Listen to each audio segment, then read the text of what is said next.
So, ito nating nabili. Meron tayong lime para sa ating salad na tangigi. Pumili na rin tayo itong okra para sa ating tinulang isda. Ito ihalo namin sa salad na tangigi. Pumili na rin kami ng itong alugbati. Grabe lalaki ng dahon. Tapos mayroon kaming kamalunggay. Meron kaming 2 pirasong patula. Itong talong na mahahaba siya. Ayan.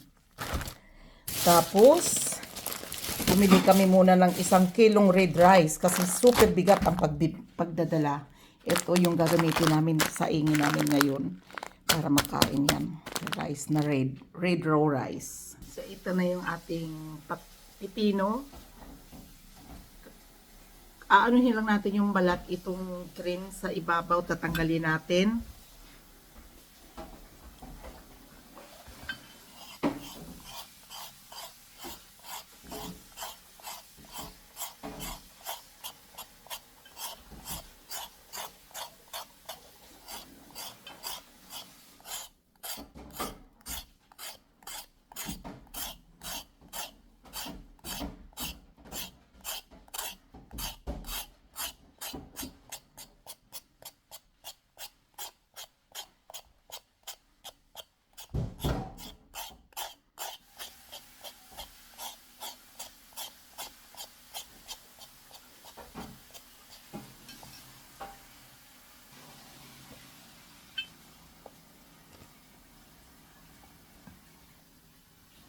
Ngayon, bibiakin na natin to, tatanggalan natin ng buto.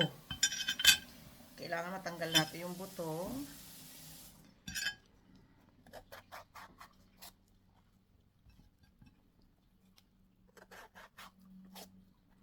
Yan.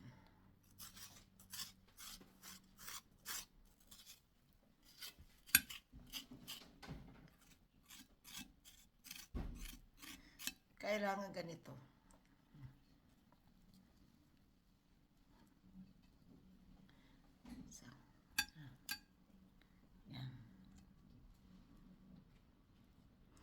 Kailangan malinis.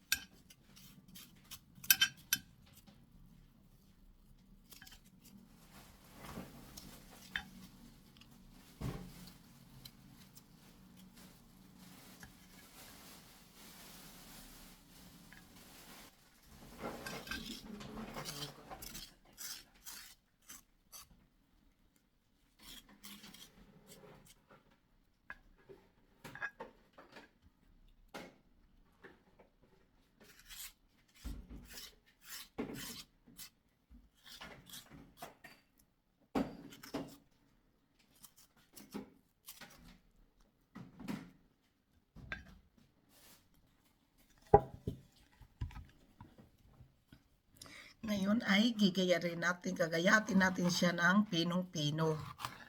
Ganyan. Para panghalo natin sa ating salad na tangigi. Para masarap nguyain. Medyo crispy.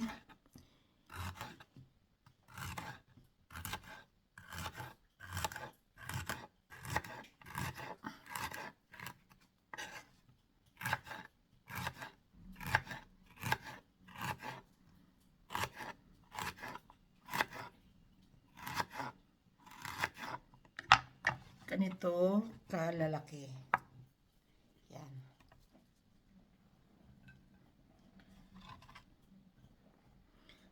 Hanggang sa matapos natin itong ating 3 pirasong nabiling pipino. Ito ay pipinong ano to tawag ito yung mahaba. Maraming tanim nito dati ang nanay ko sa isla, doon sa Pukdul. Nilalagay ng kawayan, tapos nakabitin sila ang haba, parang upo din, pero mga payat siya sa upo. Yan. Ganito lang siya kalalaki. Ganito kaninipis pag sa salad. Kung mahiwa natin to. Pwede natin to sabay-sabayin. Pagpatong-patungin lang yan. Tapos sabay-sabay mong ganyan. Hindi mas mabilis. Tapos ikukumot mo lang to sa asin mamaya.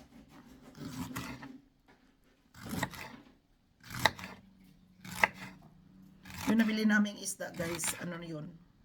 Malinis na. Huhugasan mo na lang. Tapos isasalansan mo pag hindi mo kayang ubusin lahat ng luto. Ayan o. So, yan.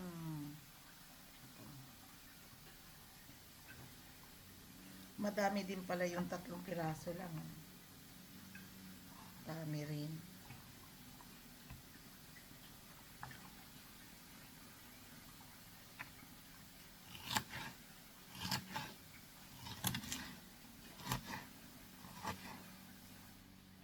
So, tapos yung pipino natin, ito, para sa salad. Ngayon, gagawin naman natin ay yung ating sa pangtinulang patula. Ito yung patula namin nabili na kadalawa kaming piraso. Tanggalin natin yung dulo. Hindi natin kailangan yung dulo. Tanggalin natin yung plastic.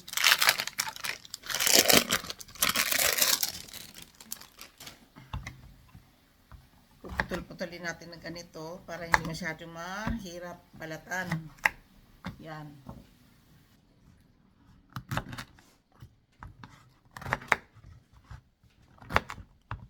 So, bali ito yung 2 pipino. Yan. Ito ang 2 pirasong pipino. So, ito naman ay babalatan natin siya para ay sa ating tinulang isdang sariwa.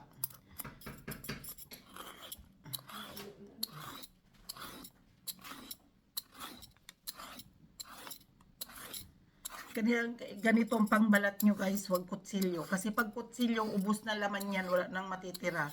So, kailangan balance lang talaga, yung balat lang ang kukunin. Kasi yung patula ay super lambot, manipis. Kapag halimbawa binalatan nyo yan ng kutsilyo, hindi pantay, edi ubos yung inyong isasahog sa inyong tinula.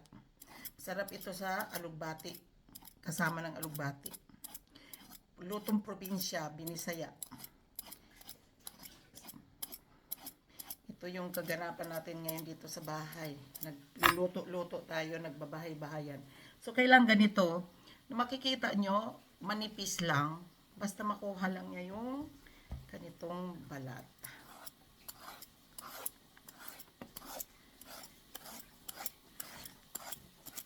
So, babalatan lang natin ito hanggang matapos. So, kaya kahit nandito kami sa Switzerland, sa Europa, nakakakain tayo ng lutong Binisaya. Basta marunong ka magluto ng Binisaya, basta may gulay lang guys, okay yan. Kasi, yung nanay namin, ganito namin nakikita noon, kinuha lang namin sa likod bahay.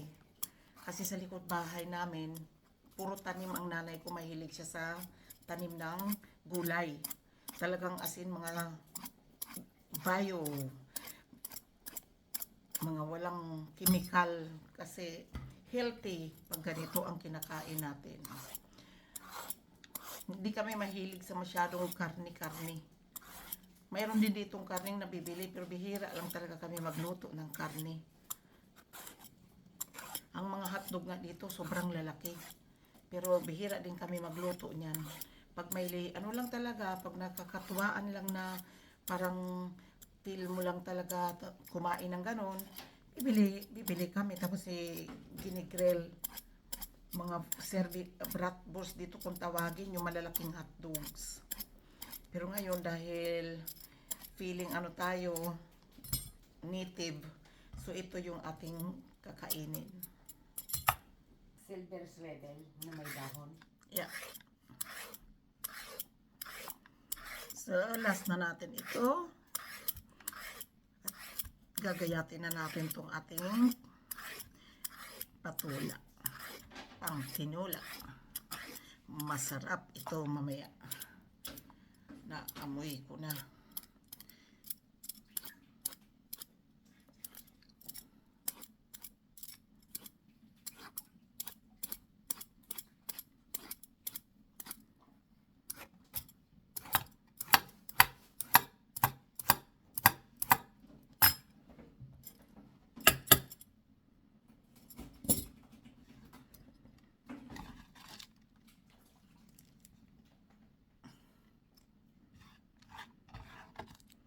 Dami din balat niya, oh. Dami din palang balat nito. So, this is it. Ito na yung ating nabalatang patula. So, ngayon naman ay hihiwain natin ito na pang tinulang isda. Ito ang ating isasahog. So, ito malalaki lang ang hiwa natin ito, guys. Kaya madali ito malata. Kailangan ganyan lang. Pantinula.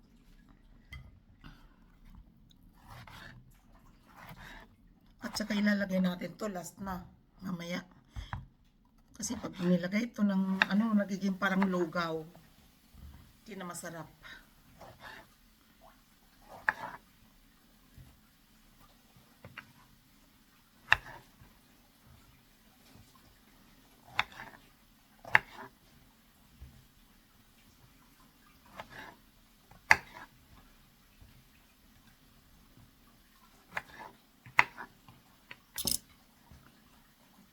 Hiwa. Tama-tama ito.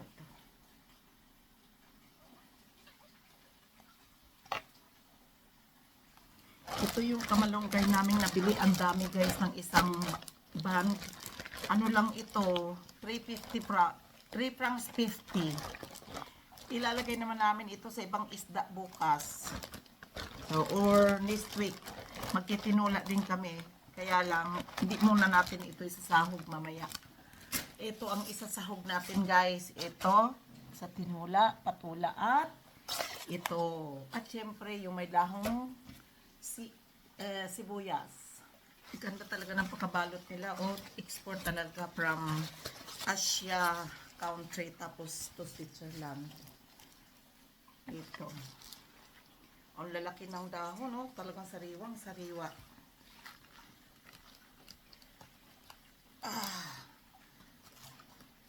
Yan.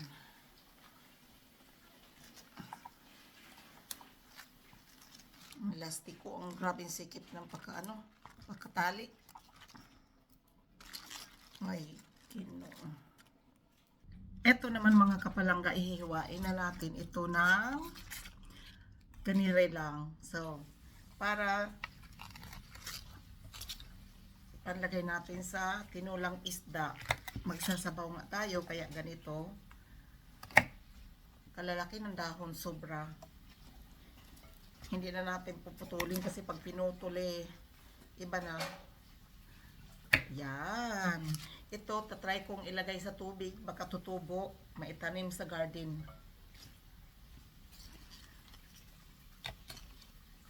Talagang amoy alugbati. Puti ang alugbati to. Dalawang klase to. Merong violet, merong puti. So, yan, nabili natin kasi ito ang meron sila puti. Tatanggalin ito nating sira na, oh. So, di na natin ihalo yung dulo. Ito na lang. 5 piraso pala laman niya sa 350. Yan. Tapos hugasan natin to ng mabuti. Kasi galing to sa ibang lugar. Yan. Tatapusin lang natin maputol ito. Isa-isa. So ito mga kapalangga, itatry natin lalagay sa tubig. Baka sakaling tumubo, maitanim natin sa paso. At ito naman yung dahon na nating nalinis. Iluhugasan na lang to ng mabuti. At itong pangsahog natin sa tinula at itong patula. At saka yung ating okra. Ito di ko napuputulan namin ng ganito. Kasi lumalabas yung parang malapot. Ayaw ko yan. Ayaw namin ng para malapot. So, buo lang natin to. Hugasan na natin ng mabuti. Ganito lang natin na ilalagay. Tapos, parang steam lang. Ipapaibabaw lang natin to sa tinola. And then, ano na, okay na yon. Basta makita natin medyo malambot na. So, tatanggalan lang natin ito na parang balahibo. Yung dulo ng dito, kailangan maalis. Yan. At syempre, kasi pag naluto yan, nalalaglag yan sa ano eh, sa sabaw. Tanggalin natin yan. Sariwa pa itong okra nila, oh. Ang ganda. Pero super mahal. Ang okra, ang isang, pag bumili ka ng okra dito, itong, ano, mga nasa ilang prangko na kaya ito? 5-6 franc yata ito. Ilang piraso lang. Mahal ito kasi special ito dito sa kanila. Healthy kasi ito eh. Ginagawa nilang ano din ito, nilalagyan ng cornstarch, pinipirito. Tapos siniserve sa restaurant ng Asia. Restaurant. Pinipirito nila, mayroon siyang cornstarch at egg.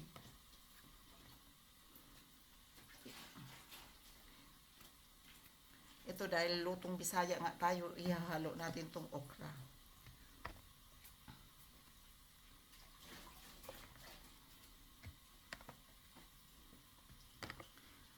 Ayan. So guys, huhugasan muna natin lahat-lahat ito. Tsaka yung iba nating ginawa kaninang patula. Babalik ako mamaya-maya.